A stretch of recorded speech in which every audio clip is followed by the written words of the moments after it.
first have Dr. Joy Jackson from the Florida Health Department for Polk and Hardee Counties. Following that will be Dr. Stephen Achinger from the Watson Clinic, and then finally Dr. Daniel Haight from Lakeland Regional Health. So, Dr. Jackson. Thank you very much. Thank you very much for the opportunity to come before the Lakeland City Commission and the public to talk and provide an update regarding COVID-19 in Polk County. This has truly been an unprecedented, rapidly evolving situation that we've all been watching evolve, first from China, then the world, then the nation, and now in Florida. And I don't think any of us could have anticipated 6 weeks ago that it would have gone like this. But we will strengthen, we will continue to face it. I do want to first say that at this point, there are no confirmed COVID cases in Polk County. Praise God. That's the most important thing I can say, no confirmed COVID cases in Polk County. There's a great deal of information on the state of Florida website. They have a newly crafted dashboard that is available. It's a new COVID case dashboard, which I encourage you. The press release just went out this afternoon, and there's a beautiful picture, and it lists the counties, and Polk is not listed on that. That shows how many cases are in each county. So I would encourage you to favorite that and keep an eye on it. Public health efforts at the national, state, and local levels are focused concurrently on both containing spread of this virus and mitigating the impact of the virus. And I do feel there's very collaborative efforts, again, from the national level down to the local level. The County Health Department reinforces very important public health messaging, such as symptom monitoring and infection prevention strategies. Your local county health department monitors community health trends to help identify possible cases. Additionally, our CHD epidemiologists serve as expert resources to local healthcare providers to help ensure that they know what to look for and what to do if they have a suspected case. CHD coordinates collection of specimens from providers when they have tested a patient for delivery to the Bureau of Public Health Laboratories, and we help to ensure isolation of patients who test positive and will determine their risk for COVID while we're doing contact tracing. At this point, again, we've had no cases in Polk, but we stand and are prepared to do that in the event we do. Locally, I've had an incident management structure at our county health department for the past 4 weeks. So we saw this one was coming, and we were playing the what if game 4 weeks ago. Now it's getting more serious as, again, we anticipate the possibility of local spread. Additionally, we hold calls with our local hospitals to monitor their status, to see if they have any needs, and to listen as they describe how they're preparing for the event of being inundated with patients. We're there at the side of our hospitals through ESF8 in communication with the hospitals and state ESF8 to make sure that resources are available. We have meetings with other community stakeholders such as yourselves. I've been meeting with the school board, with government officials, law enforcement, fire rescue. Multiple partners have a finger in this to help prevent and be prepared in the event something happens. The CDC website, if you have not visited it, is an excellent resources with pages from multiple different sectors, from mass gatherings, which we're now not doing, for schools, for daycare facilities. There's a lot of information, and it gets updated regularly. So I encourage our folks that work in those particular sectors to keep an eye on that, because guidance does get updated.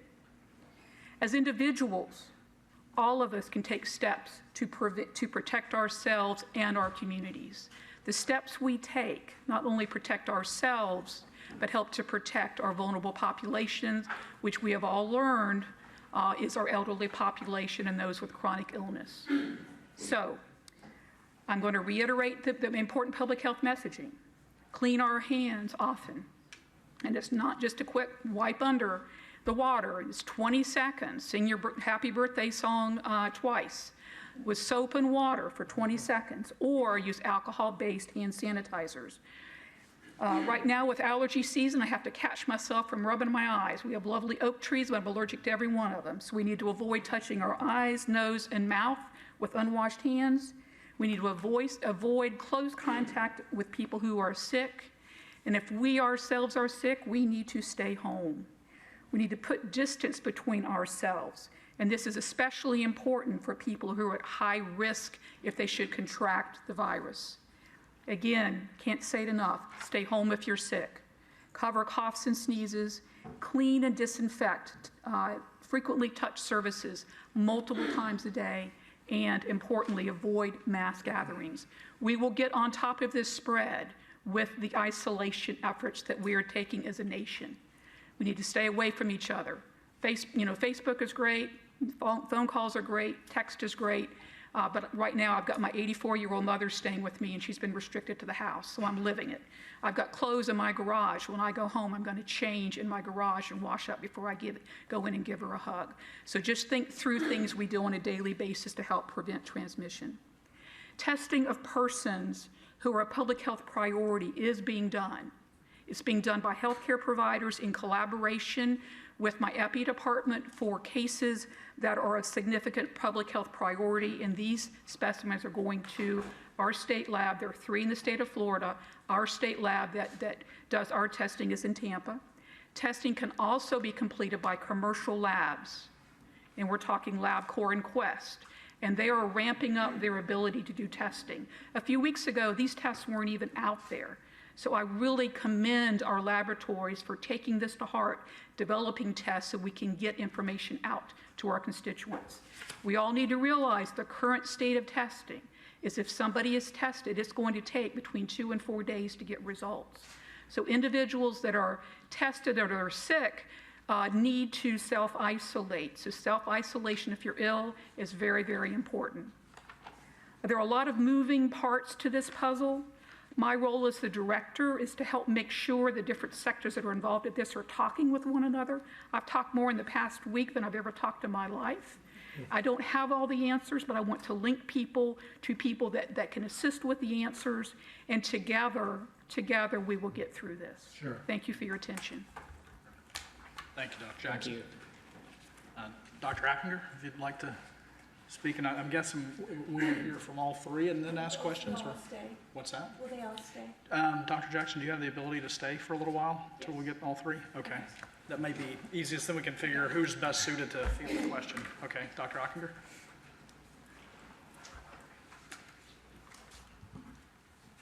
All right, well, thank you very much to the City Commission for inviting me to come and speak here.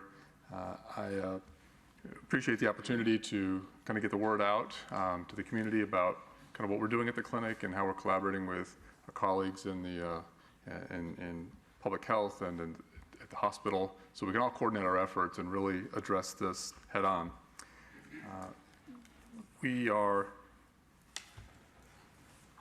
Obviously, we've been monitoring all of this, and we are very much dependent upon our Department of Health employees and staff and the physicians that provide guidance, because as private practitioners, we don't have that in-house expertise, so we really do rely on the guidance of CDC, Florida Department of Health, and they've been very much invaluable in dealing with this.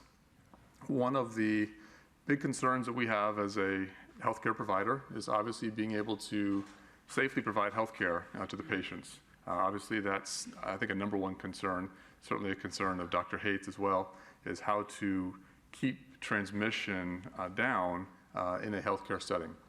And so that is what we've really been wrapping our heads around and coming up with strategies on keeping number 1, keeping our patients safe, second, keeping our employees safe from this infection, because then infected employees will then become new cases to then spread into the community. So that is where we've really been focusing our efforts. The challenge is to correctly identify patients at high risk for the disease prior to arrival, prior to bringing them into the building and seeing them and evaluating them. So we have a lot of protocols in place that we use CDC guidance on how to screen patients properly. That's why when patients call for their appointments, they'll be asked a series of questions trying to assess that risk for being a positive COVID case. Now, obviously, it's very heartwarming to know at this point that there's no confirmed cases currently. However, we have to be realistic and vigilant and see that we're operating under the principle that it's going to happen, and we just need to be ready for when that first case does come through, make sure that we execute our plans that I guess you can think about something and you can plan ahead. It's a little bit different story when the first one comes through the door. So we want to make sure that we're well prepared. I think the commission had asked us questions about, and I want to allude to some of the questions asked of me, about supplies. Obviously, this has been a key concern early on. We had begun ordering supplies as early as the middle of January, and quickly realized that supplies were going to be in short supply because we still have some orders on back order from over a month ago. We are trying to maintain adequate stocks of all of the masks, N95 masks, which are the masks that you would use when you were in close contact with a patient, hand sanitizers, test swabs, test kits, all of the essentials you would need, and the gowns that you would need. And so we're constantly getting some replenishments finally, but it's something that we watch on a daily basis, is our supply and stock. We realized that we had to take control of the stock of our face masks. If anyone here is a Watson Clinic patient, which there might be one or two in the audience here, maybe was accustomed to during flu season seeing little masks by the elevators where if it's during flu season, whether it's an H1N1 outbreak or just standard flu season, it's good hygiene practice to put a mask on. We realized quickly they were disappearing and they were in large volumes, so we had to take control of that. So a little bit of changes in the operation. We realized quickly this is not a normal sort of situation where people were taking those masks. So that's just a little anecdote of kind of how we're trying to deal with panic and fear, but also be prepared at the same time. So I'm here to say that we're ready. We're confident that we can take this on, and I want to reassure members of the commission and members of the public in general that the clinical facilities are safe. We need to take care of the general health care that needs to happen, right? Most of the people in the next 90 days are going to have a serious medical event is going to have absolutely nothing to do with COVID-19, correct? Even without a nationwide or worldwide pandemic, we're busy enough around here, okay? I think that Dr. Haight would attest to that we got plenty of work to do. So there's a lot of people having heart disease, kidney disease, pneumonias, infections, cellulitis, heart failure. We don't want to neglect those problems because we took our eyes off the target, but we need to be able to walk and chew gum at the same time. We can handle the pandemic, but we also can't neglect these other things, because if we neglect some of these other medical issues, these heart failure patients, these kidney disease patients will end up in the hospital at a time when maybe we need to be even more conservative with our resources. So that's why we are identifying patients early, trying to get them into our getting them into our negative isolation rooms, swabbing them, and if they are a high suspicion for COVID, we're not going to bring them in to the clinic building because they can go home and we can have the test sent and they can wait for the results from the Department of Health. I do just want to mention one thing. I don't want to. I know the drum has been beat several times, but it really, really hampers the ability of a doctor in an office to practice good medicine without good testing, reliable testing that is quick and fast. I would contrast this to the H1N1 epidemic, which I was here for, and we got lots of guidance from the Department of Health on exactly what we should be doing. We looked at how our infection control practices we modified. We also had the test that we ran in-house at Watson Clinic, and we could get a result within about 45 minutes. So we could tell that patient that they have this new type of the flu, the swine flu. Be careful, don't spread it around.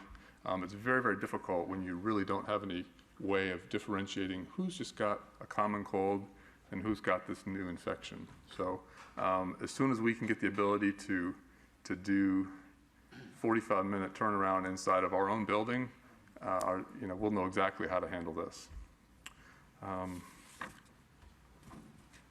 Okay, I think I'll stop there and be available for questions.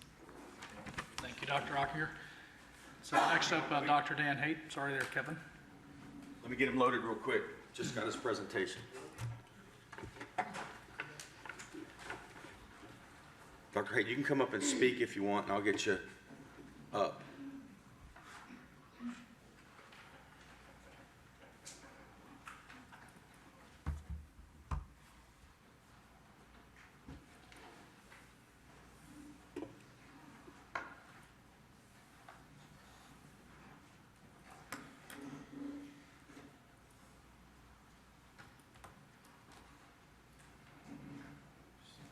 forward button to go forward.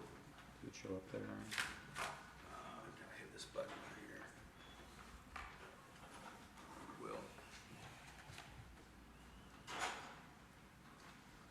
So a lot of energy, you can imagine, being generated by this issue, and this is the time when a lot of energy has to be converted into positive actions. Because you can imagine the energy that's generated by this, you can go off into different directions. So fortunately, with the leadership of the Florida Department of Health and our local health department, experts in the areas that are really taking care of our community, we are talking together and making sure that each of the hospitals are communicating with the leadership of the local health department, local clinics are communicating. But we got to move this energy into what's been positive, and you've already seen that.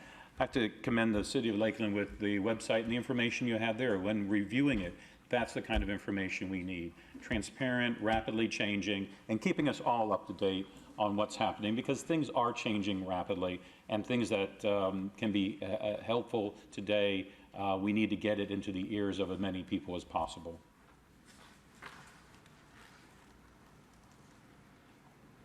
Certainly I want to show what we're fighting and what we're up against. If you want to look at this germ very, very closely, you can see what they're showing you here is a diagram of the germ. It's a microscopic. You can't even see it on a microscope. But I do want to show this technical diagram because if you look at the outside of this germ, the outside of that germ is very delicate. It's made up of a membrane or an envelope, and that membrane and envelope is very delicate, but it's very necessary for this germ to stick to its target.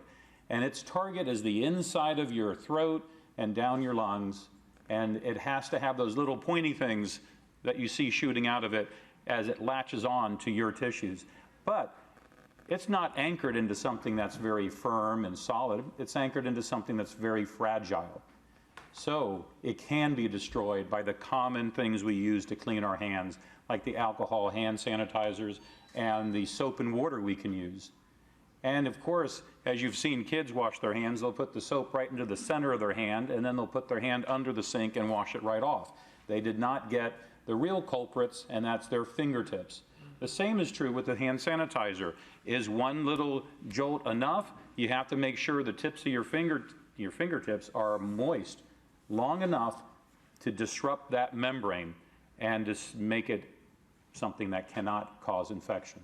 So that's really key, to get it out to the tips of your fingers and make sure it stays moist long enough. If you're wiping down commonly touched surfaces, you've got to not have that little container pop up sticking with the lid open. It dries out. You grab that first one, a dry one is not going to kill as much as a wet one. So you got to pull a few out till you get to the wet ones.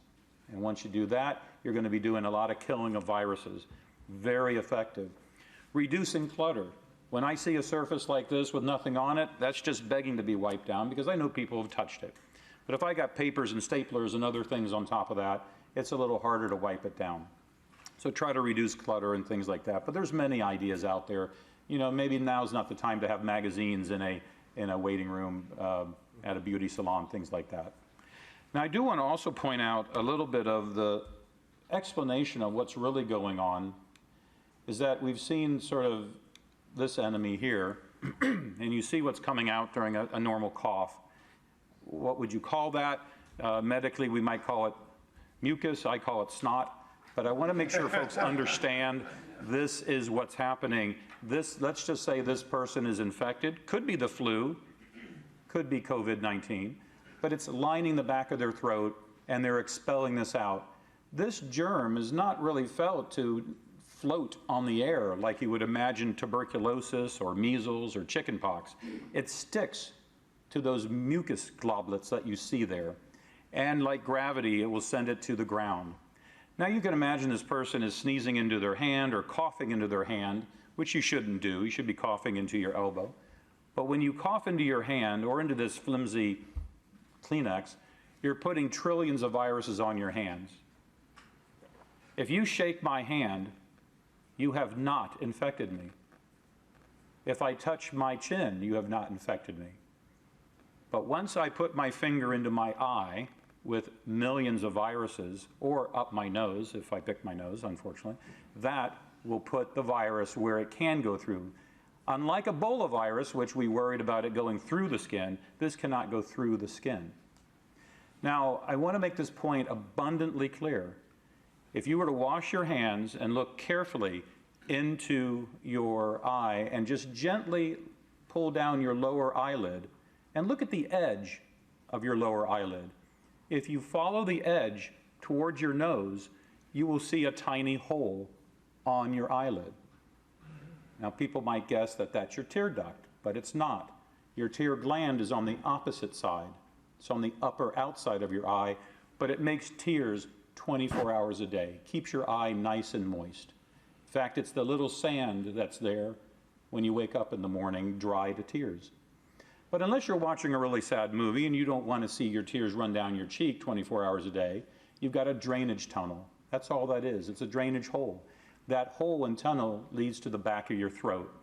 So if I shake hands with somebody who's infected, or I pick up an object that's been contaminated with germs, and I touch my eye, I'm putting millions of viruses right up there to be washed down into my back of my nose or throat.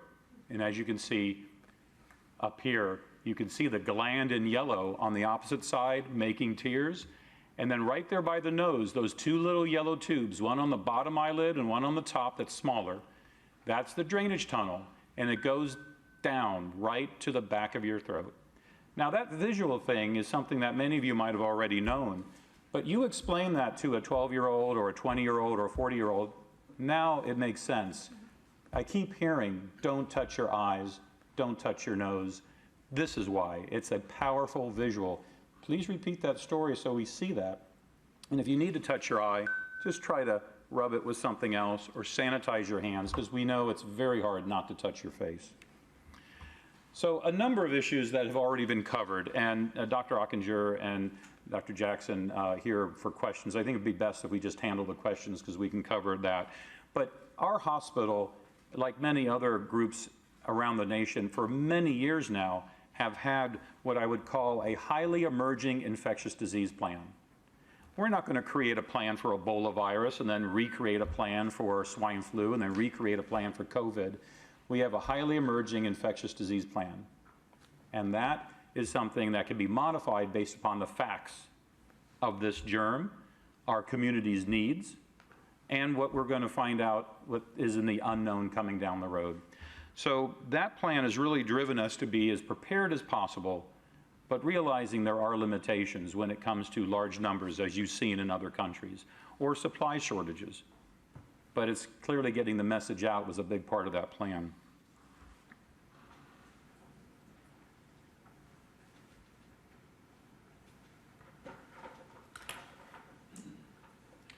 Getting the word out has been a key part of this. As I mentioned, the City of Lakeland's website and the integration with the information coming straight out of the Centers for Disease Control, the Florida Department of Health, and of course, other healthcare providers. That's been key in making sure that we're on the same page. There will be times where there might be a mismatch because information changed, and one person might be saying what was the message of the day yesterday, and here a few days later. If you see that, point it out. I also mentioned this if you hear a rumor. It might be a juicy rumor, it might have some truth behind it. Let's get it out in the open to say, well, what are the facts involved? If you hear something, is it necessarily what actually happened? Let's find out and get the information out there and know who to ask if you hear something like that. Social distancing, just mentioning that, I think most of us have seen the curve of what happens if we do nothing. If we do nothing and change nothing and just wish this away, we will see an Amber Alert. No, we will see that the cases will go up to the point it becomes intolerable. But if we take actions now, which have already been putting in place, the outbreak will not skyrocket to the point of intolerability, but will hopefully be blunted. And this kind of blunting it with different actions can show a community benefit, and that's what we're hoping we can do. I think there are probably the things I can cover, and as you know me, I can talk for too long. So I do want to give time for y'all's questions, because that's really what I think is at the nature of this, is that things that are concerning you and worrying you, and perhaps we can just sort of, whosever area that it's in, we can share the answers. Stephanie. So, can Can we get the 3 healthcare providers by the podium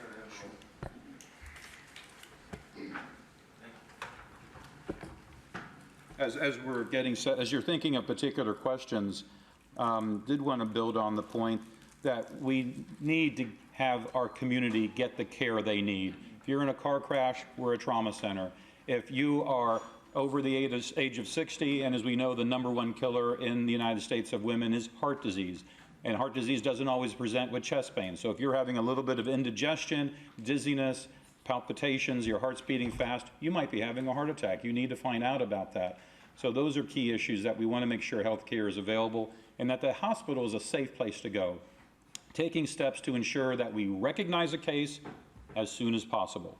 We protect ourselves and visitors, and we get the patient the care they need in such a way that allows us to continue on with caring for the rest of the population and other medical needs. Commissioner Madden? Thank you, Mayor Pro Tem. So this would probably be a question for everyone of a few, and I could state them all 3 at the same time, or I could do them one at a time. But they probably the biggest concern that I have, and I felt like was echoed by Dr. Achinger in his answers, which I so appreciate, first of all of you being here today to make your schedules, fit this late notice. Thank you so much. I think it's a great public good. So I know that what I've been hearing is that the test kits have been limited and that they need Department of Health kind of approval before letting them go. But with the things that happened over the weekend from the federal government, being able to have the FDA approve the new tests and be able to disseminate 1.9 million test kits throughout the country, sounded like some of the states were already implementing drive-through test centers. I know that's something that Dr. Achinger really wanted us to advocate for in the state of Florida so that we don't overburden our hospital and acute care centers. How close are we to being able to activate drive-through test centers? Well, this is certainly a very hot topic at the moment. And again, a couple months ago, we didn't even have a test for this condition. So in the recent past, the testing has been really geared toward people who are high risk, and that was travelers, people that were exposed to COVID cases, with a pretty strict definition to really try to test only those that were the highest risk. It then became expanded, and it's now expanded again. So there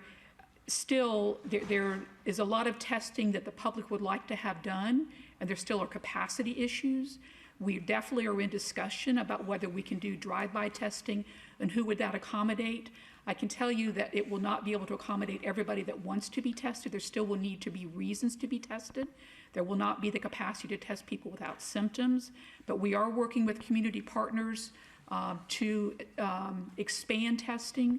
We've been very pleased that in the past week, literally, LabCorp and Quest have come on board to do testing. So every day it changes from just being Department of Health testing to now LabCorp and Quest. There are other healthcare facilities that are doing testing. There are new tests being developed. There's PCR tests.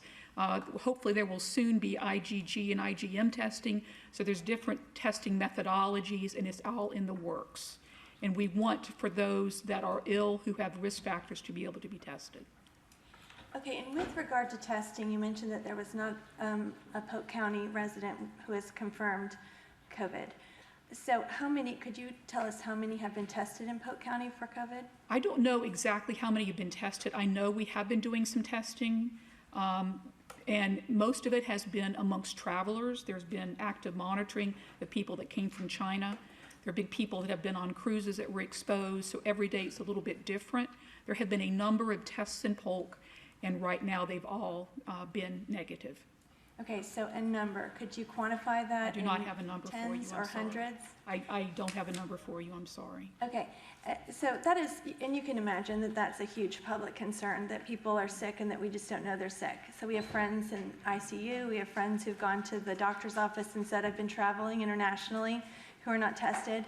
Do you know if we're doing screenings at our airports or anywhere locally that would give kind of more of an impetus to qualify people for testing? That's within the purview of the federal government, and there are 11 airports that are doing screenings, and I would have to defer to you for what's happened today, because again, that gets updated regularly. I do know that Miami in Florida is a testing airport or a screening airport, but I do not have the details for that, and I would refer you to the federal page. Okay, and they did say over the weekend that they were going to be deploying officers as necessary, kind of like FEMA deployment, even pods of, testing centers if necessary, if it didn't work out with some of the private partners with Walgreens and such to offer that. I know Dr. Achinger has mentioned that they were ready to deploy physicians or help. I know that this is of the utmost importance, so this is my one chance to have you here to say, is this a governor's decision? Could we advocate to our legislation to help facilitate this? Who's the decision maker? Well, I think there's a lot of work going on with this, and I think the obstacle, in my opinion, is less of decision-making as it is making it happen because of testing capacity and where are these going to occur. There's a great deal of collaboration occurring at the local and the state level to get things done as quickly as possible.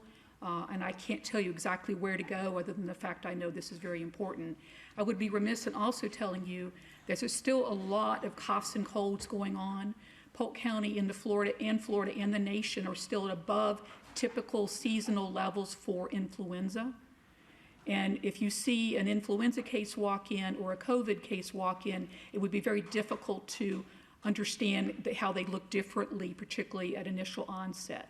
So we are definitely advocating flu testing when patients come in who are ill. There's other types of respiratory viruses that should be tested for. So there's a wealth of information that can be gathered by history and physical, but also testing. And not everything right now is COVID, but we need more rapid testing to discern the difference.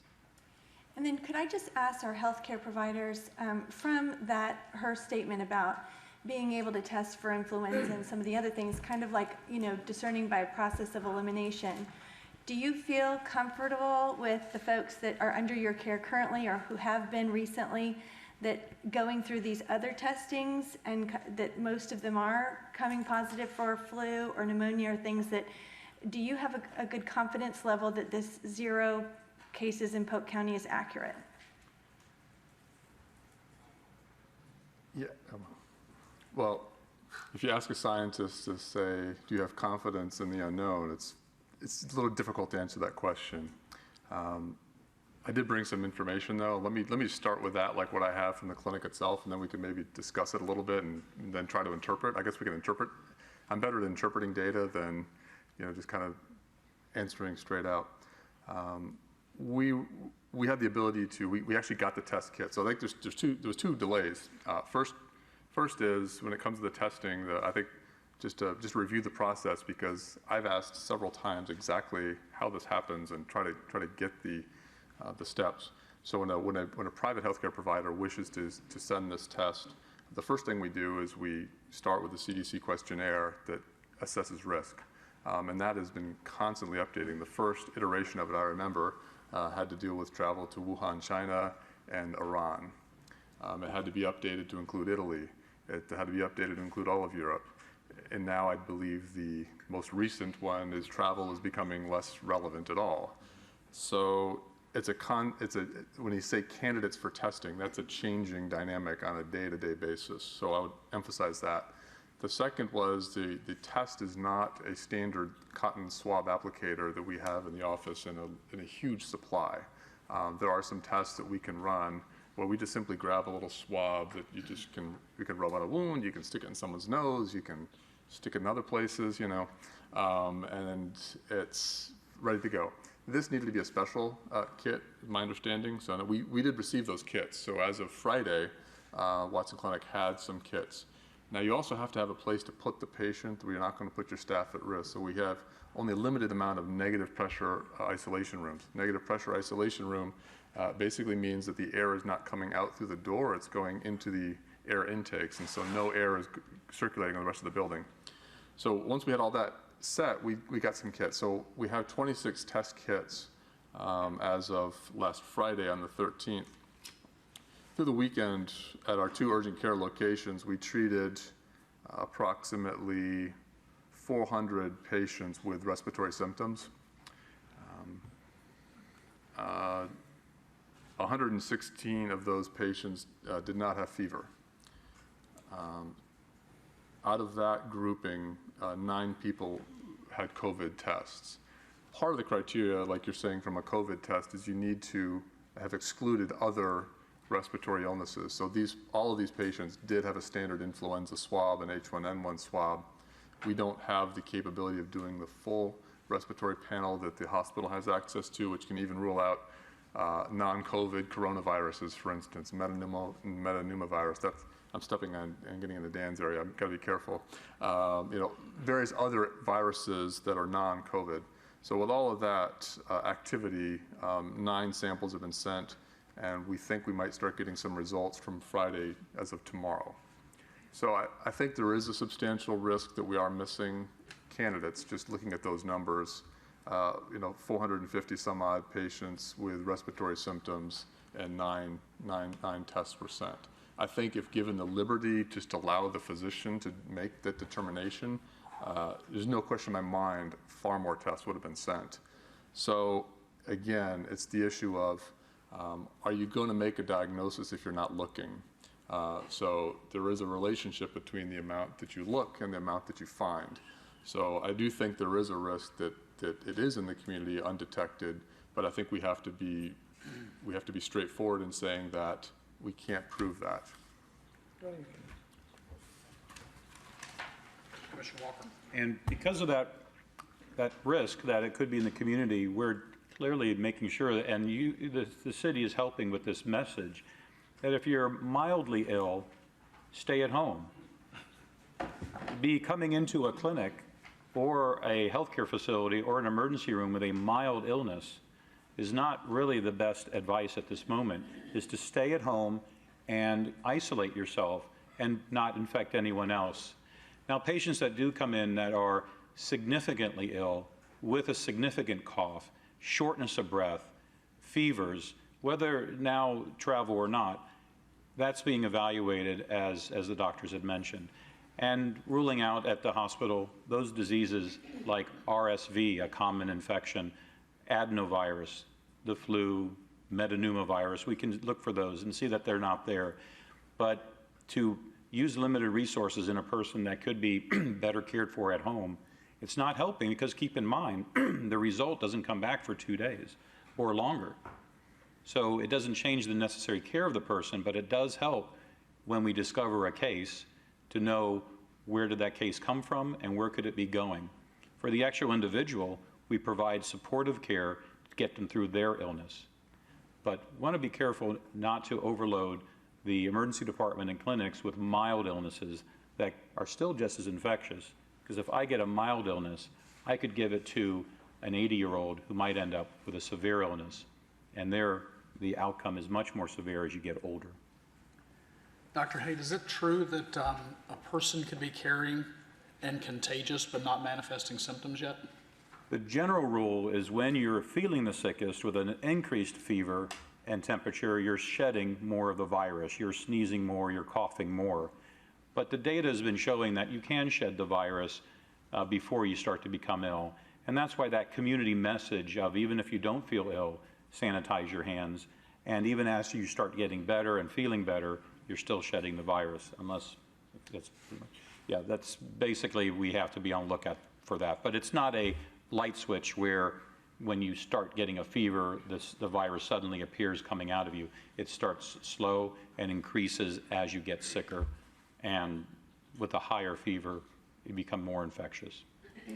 Is there a danger, though, that we could have healthcare providers who are carrying and contagious but aren't showing symptoms? That's exactly why making sure folks even call ahead to let them know that they have these concerns so they can be handled carefully, that as soon as it's recognized that you have a cough, a fever, or a travel history, that you're given a mask to wear, which is the best use of a mask is to put it on a person who's ill. At the same time, the healthcare providers are putting their masks on and protective equipment to protect themselves. Patient usually bypasses then a waiting room, goes directly into a much safer environment. Call made, if we feel it's a very high-risk case, call made to the health department so we can start organizing the approach to the patient. Testing for those other diseases starts to occur. So yes, we have to protect our healthcare providers. That is why that message, and multiple fold, to protect our healthcare providers by not coming in if you have a mild illness, but to do what's right and stay home. Also, as patients are needing to leave the hospital to make space for new admissions, the community can help greatly in patients leaving the hospital with non-infectious diseases. Maybe they had heart failure, maybe they had a heart attack or a broken hip. The community can help greatly in avoiding those patients from coming back into the hospital because of something preventable, like not able to get your medicines, unable to get to the doctor's appointment because of transportation problems, not fully understanding their disease, and not really knowing what to look out for, that if I've just been admitted for heart failure, I need to know exactly how and what I need to look out for to avoid an admission, because the more crowded the hospital is, the more attention is taken off of our patients that need the most critical care. So local congregations can help, and again, I emphasize this is for the non-infectious patients that we have all the time.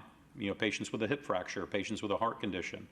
That could be an enormous help. And again, that goes back to that message we said before. Take this anxiety we have and this energy and do it for something good. We can look out for each other and our community be better off for it. And to know that these rather drastic measures of having to cancel things are needed and are definitely warranted at this point, because it will make a difference. Commissioner Walker. One other question. Would you mind if I responded a little bit to Mr. Franklin's question? Sure. I think one of the steps that we've been taking for sure is to, if employees are sick, quarantining our employees, not coming into work when you're sick. Very, very important to do that in a healthcare setting. So quarantining employees, asking them to go at home. We are moving non-clinical staff out of the buildings, getting them set up to work at home. There's no sense in having someone whose job is purely clerical and not needing to be in the building if that can be done from home. So we are doing that. Implementing telehealth. We're working diligently. I think that the new regulatory changes in telehealth, we just got, telehealth has been a thorn in my side for a while because the regulations were just so complex, so difficult to get through. I think this will push everybody, or at least it's going to push us in the direction of we're going to get the telehealth going. It's the right thing to do for the community, and people need that access. So telehealth, so that sicker patients don't need to come in.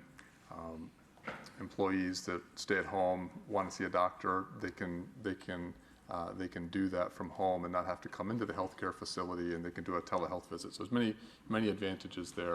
So I think that's one way of I think reducing transmission in the workplace. And also to protect our team members as we care for the patient, which requires that one-on-one, face-to-face, hands-on. Doing it in a safe way has been a big emphasis. But also, to help shorten the time in the room, we'll explain to the patient, we may call you from just outside the room over the phone, talk to you a little bit, get to know you, find out what all the issues are, and explain, I'm now going to come in, I'll be examining your lungs, looking in your mouth, but this helps protect us and continue providing care. So there's these ideas out there that are being implemented by, I guess, I would just, nothing short of heroes in the community. You can't, really express our gratitude to people that are on the front line. Thank you, Mr. Mayor Pro Tem. A couple comments and a question.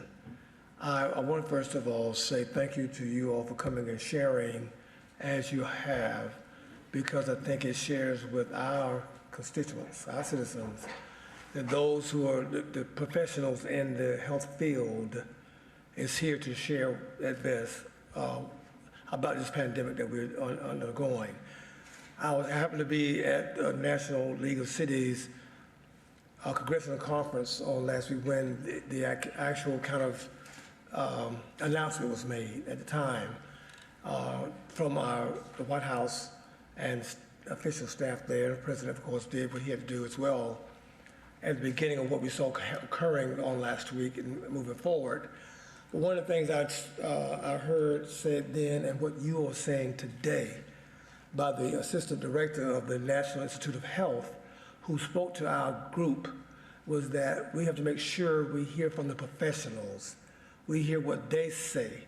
CDC, CDC and NIH, our Polk County Health Department, our hospital provider, Watson Clinic, Dr. Achinger. We hear from you all because we take that information because you're the professionals, and we then can make sure we get it out to where we need to get it out to our different citizens. But my question is this: how are we communicating with those who I consider being the least vulnerable? How are we getting information out to them? Yes, I can go online. We do. That's a way that many of us communicate today. But so many folk are not like that, especially in some of the most impoverished communities. How are we getting that information out? Even we talked about that in our conference last week, the homeless that we have. So they would know, or we can address, and hopefully they will understand what we're dealing with here as we go through the situation.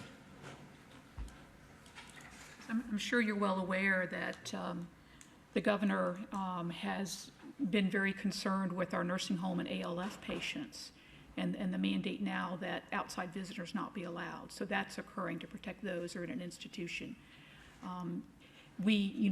I have communicated with leadership at Talbot House to provide guidance for Talbot House, and that's about cleaning, environmental cleaning. It's about messaging to the folks that are coming through about if they're sick, where can we put them.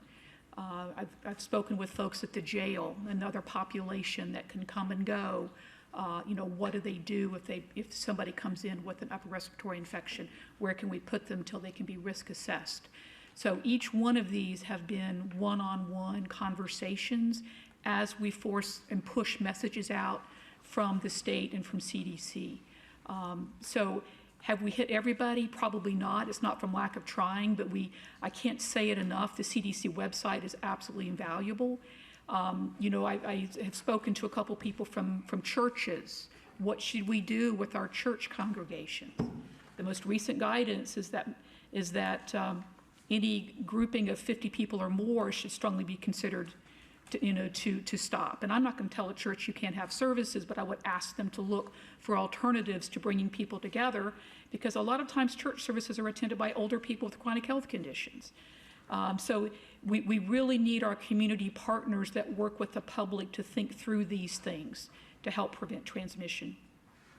Thank you. Commissioner McLeod. Yes, just to echo my colleagues' comments, I want to thank you all for being here today and for taking time to share updates and your perspective. I think it's been incredibly helpful to hear from our local experts. And we may ask you at some point to come back again in the coming weeks and just to share updates. And as Commissioner Walker said, it helps us be able to communicate to our residents and constituents. And I just have two questions. You mentioned that the turnaround time for testing is currently 2 to 4 days. Do we expect that to get faster in the coming weeks as more parties are involved in testing?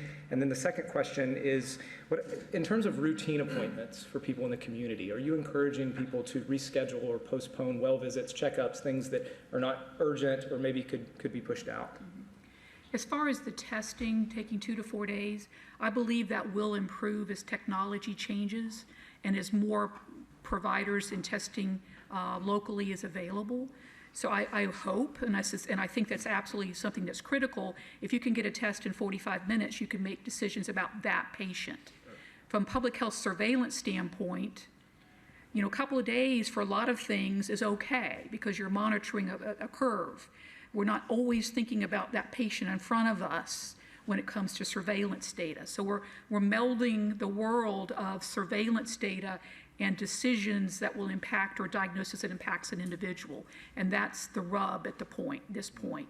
But again, the technology is improving. I think there will be some testing at some point in the future that will allow more rapid testing. When that will happen and how that's going to happen, I don't know, but I really feel that's very important as we're practicing the other things. And I've talked so much, I forgot your second question. About routine appointments. Routine appointments. I was speaking to a healthcare provider over the weekend, and is it time? And I think there's room for that. If you've got your schedule for tomorrow and you've got a couple of follow-up hypertensive patients that you can call them by phone and they can tell you, yeah, my last 5 readings have been this, that's a really good opportunity to say, it sounds like you're doing well. Are you having any other problems? Can we reschedule you for a couple months down the road? I think that assists with social distancing and keeps people out of a healthcare environment to free up resources. So I advocate for that. Thank you. Would you mind if I respond a little bit? Yes, please. Commissioner McCall? Okay. In terms of just specifically the question of the rescheduling routine appointments, routine care, because I do feel it is important that people get the care they need. Of course, I think every service we provide is needed, of course, some more needed than others. So what might be routine might be a skin cancer check, for instance. So I think routine means different things to different people. If you haven't seen a doctor in 3 or 4 years and you're thinking of getting an annual physical, you know, you need to go. You say, well, geez, should I wait another 3 months? Well, I don't know the facts there, and if you have poorly controlled high blood pressure and blood sugar problems, those have to be dealt with. So I'm encouraging people to, at this point, continue with getting their care. We are working diligently to keep the clinical environment safe for people to come to. That means screening employees when they come to work, screening folks at the door. One thing about the clinic is we are large buildings, and so we can control access points pretty easily. So these are steps we're going to be implementing very soon, but screening, asking questions, making sure that sick people aren't checking in for their appointments, and what we're really trying to avoid is getting somebody with the COVID virus who doesn't know it, getting seen in the clinical space. My dad asked me the same question just when we were talking on Sunday, and I'll give you my answer that I gave my dad, was he had 2 appointments at Watson Clinic, and I said, Dad, it's okay, go see your doctors. So. Thank you. I just wanted to say really quick, thank you. We're very fortunate in Polk County to have Dr. Haight, Dr. Achinger, and Dr. Jackson on our side, and I've been fortunate to work with all 3 in various aspects professionally, and really hope the public heeds their suggestions because they know what they're talking about, especially in this new world of a pandemic. My question is, to echo what Commissioner Franklin asked earlier, some of us here have teenagers who have social lives, and we're really trying to be as cognizant and cautious as possible, especially when we have elderly family members, of how we protect our elderly family members and how we support our teenagers who are now going to be home for the next 2 weeks.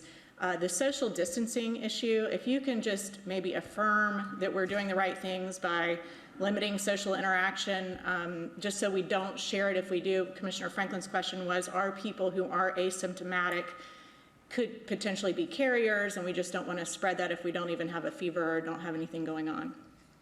And that can go to Jackson, any one of the 3 of you. My kids are a little bit older than teen years, but I've had the same conversations with them. And yes, I think to put the brakes a little bit on face-to-face interaction with teens is definitely a good idea at this point. We do know from data from China that children seem to get less ill or not ill as often as adults. And by restricting teens, we may be making a big impact on exposing our older folks. Mm-hmm. So I do think this is time to do some restriction on face-to-face interaction. Certainly there's lots of other social media, and gosh, heaven forbid, we might start talking to each other on the telephone. There's other opportunities for communicating, and I would encourage that. Particularly large groups, I think should be avoided. Thank you. Commissioner Reed, did you have a question? And certainly to add on about the illness of the virus is that when you're exposed to this, you of course aren't immediately ill, and you're not immediately infectious. And it takes a time for that virus to sort of go through your nose and set up shop and start to multiply. And with that, that's called the incubation period, where you're pretty much without a symptom. Now in this disease, they've been playing it very safe out of an abundance of caution. But the average person starts to get sick around 4 to 5 days after they were exposed. Now that can be as fast as 2, as long as 7 for the most part, but it has been on some cases up to 12. So to be safe, you've heard that 2 weeks after you were exposed or after you returned from a place. So 2 weeks after you've been exposed to be clearly free and clear. But the average person is getting sick around 4 to 5 days after being exposed. Now, the sicknesses, the achiness, low-grade fever, not feeling well, can probably tough it out, but hopefully the message is out there now. That's when you should not be exposing anyone else. Now, those older in our community or have heart and lung disease, after that week of feeling sort of bad is when it can start to turn quite worse. The shortness of breath picks up. The fevers might get higher. Other symptoms like confusion and dizziness could start to occur, and those are the people you can imagine coming in to the hospital, and that's what we are preparing to be ready for and to be able to make a diagnosis. So that's a little bit of the time course of this disease. And as you've heard, the death rate, the mortality rate, is still hard to determine because we don't know the denominator. We don't know how many people are infected and not having any symptoms because that's not been studied yet. But for the older population, say over the age of 80, that have come into the hospital, and you figure most have, the mortality can be as high as 14, 15%. So we're very concerned about the most vulnerable in the community. And yeah, certainly that number might get lower as we learn more, but that's the point. This can be a serious disease in people that we can protect them. And so the actions that you're taking today, the sharing of this information, and our collaboration on the message with social media, getting each and every one of us to be leaders, because there are people that do not have access to the internet, do not have the ability to get this message. Exactly. We take the leadership role in which each one of us will share what we learned today with 5, 10, 15 other people at a distance, remember, that's going to really help save lives. Commissioner Reed. Thank you. There again, I think anyone that's got access to this media is doctors and let us know real quickly what the symptoms are. And of course, if they're a male kind of like me, I'm going to be on my deathbed before I probably call the hospital. I know we just detest going to the hospital in general. But invariably, what I was going to ask two questions, one particularly in Lakeland and one in Polk County. Assuming one has self-isolated themselves and find themselves with acute respiratory anxiety or going on at this point, how many facilities do we have at the hospital we can treat, and then in the county? And then you talked about contacting, is there a number other than 911 that we can call, that we can publish somewhere, that people can have access to this phone number? If somebody becomes ill with a respiratory infection, we're encouraging them to call their healthcare provider. And the healthcare provider would then be aware, knowing that person's history may say, you're in an at-risk population, your symptoms are getting worse, your fever is high enough, we need to see you. On the other hand, younger, healthier, they may say, write it out at home, and if these things happen, you need to call me back. Clearly, if there's sudden worsening with chest pain and more shortness of breath, and they are really doing badly, they will need to go to the hospital. But that's what we need the hospital to do to deal with those that are most ill. So my advice for people in Polk County and in Lakeland is if you are getting symptoms of respiratory infection, and again, COVID, the flu, and an URI can look very similar to begin with. Fever and cough, which usually starts off with a dry cough. If you develop that, and things, give it a day or two. If it's not getting any better or getting worse, call your healthcare provider and ask for their guidance. Yeah, I would just kind of reiterate that go ahead and call your doctor. Don't be afraid to even if it is a question of, hey, do I have COVID? We could you may either be referred to come in to schedule a regular appointment if you don't meet certain risk factors, or referred to our urgent care facility, which can actually handle a COVID patient with negative isolation, and we can do that evaluation, send that swab, decide if you need to be hospitalized or not. If you don't need to be hospitalized, we'll send you home with a prescription, maybe some steroids and an inhaler, and then you can continue your isolation at home. Hopefully, we will have the ability to do home telemedicine within the coming weeks. I hate to put a date on anything that involves regulations, but we are working as quickly as we can to make telemedicine an availability. So those would be your options in that setting. And I want to make the point about the person who is becoming a little bit sick with a little bit of a cough, and not sure of the cause and mild, but they want to visit somebody in the hospital. Because of the ever-changing situation, limiting visitation to the hospital is a must. And so this is something that screening folks, if you've been to the hospital, you know there's the warning signs outside to say if you have a cough. You know, a month ago, it was, we can give you a mask to wear. But now we feel it is so important that you don't come into the hospital so as to protect the environment.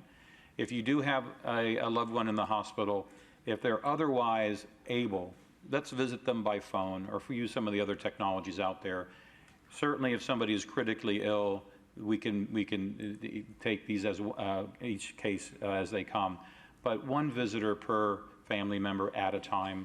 No one under the age of 18, I think, is some of the other recommendations that will be, you'll see them come as the situation gets worse. So it's very important we protect our healthcare providers, and that's true for our clinics also. We want the visitors that are helping to be healthy also, and to make sure that it's not spreading to anywhere else. Commissioner Madden, do you have a question? So just as more kind of a pivot towards preparation, I reached out to District 15's, our congressman, to just see what he was hearing from a federal level with kind of predictive analysis. And his response was that between 20% and 60% of Americans are likely to contract COVID-19. And then 1 in 5 of those cases would be likely to require a hospital stay. He calculated that for District 15, that would be about between 4,000 and 3,000 new patients hospitalized from coronavirus.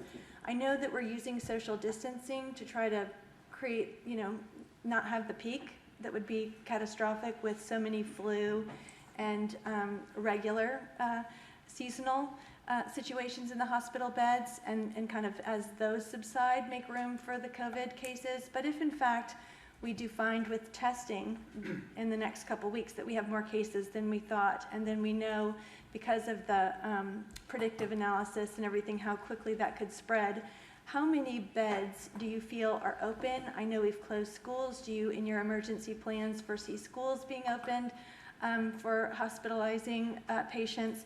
What could you just speak to your emergency preparedness for if and when this does have a spike in cases, and speak to that potential of 4,000 to 13,000 new patients?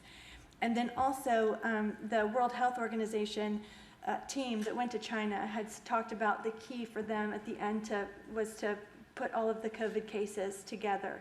I know that you mentioned, I think it was the negative pressure isolation rooms for testing. I know we're practicing a lot of things, but I just wondered if you had that in your strategic plan as well, to do all the COVID cases together and other things for preparation.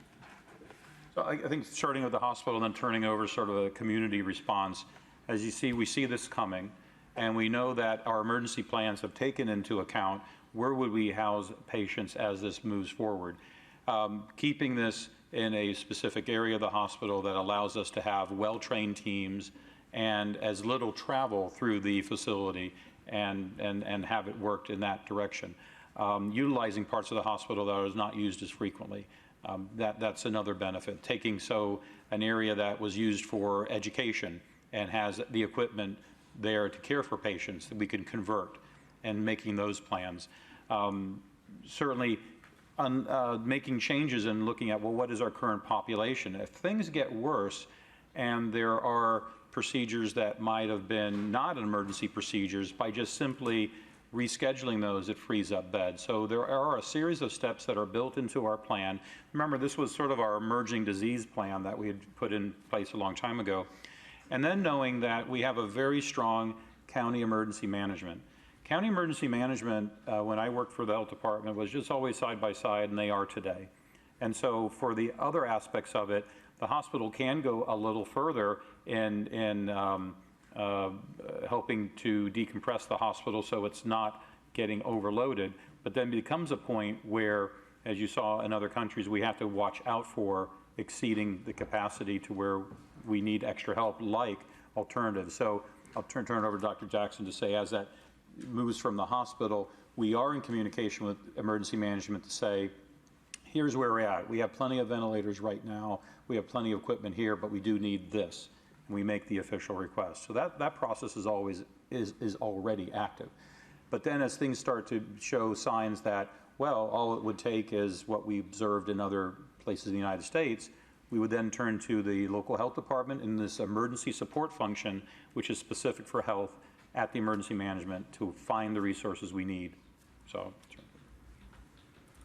I think Dr. Haight spoke very well about what is going on. So the conversations are definitely occurring, and they start at the local level. That's why we're meeting weekly with our hospitals to see what's going on within their facility, and we're monitoring the state. We would ask the state potentially for assistance if things got big and bad, but there are a lot of things on the table. So I can't tell you exactly what we would do. It depends upon the situation and where it is occurring, but the preparation for that is definitely underway.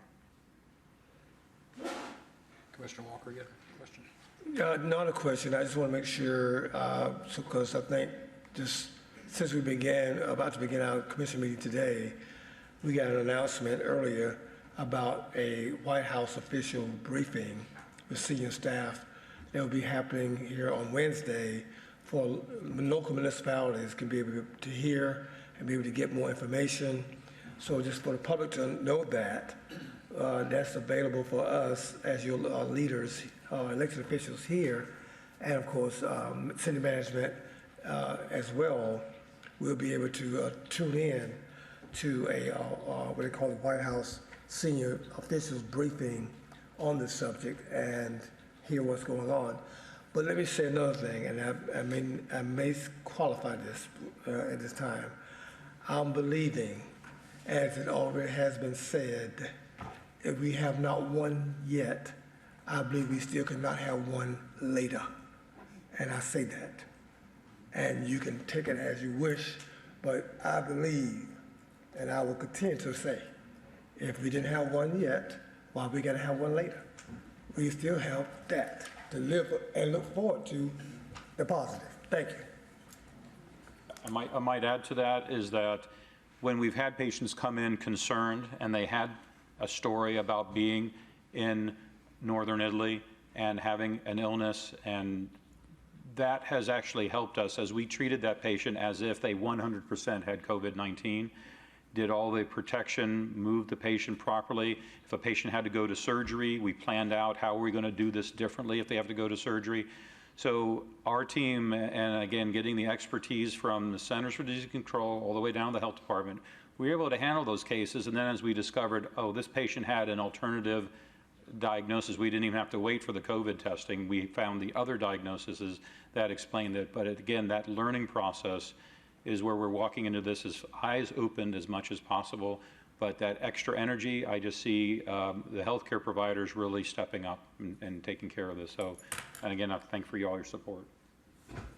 Okay, well, we know this is a very challenging situation, and it's not, we know we're going to get through it, as we always do, but we appreciate everything you all are doing for us. We're learning a lot of lessons that I know we're going to be able to apply to future situations that we know will come. But you all are very busy, and we know it's a big chunk of your day you've taken out to come share this information, and we really appreciate you taking that time. Thank you. Thank you very much. Thank you.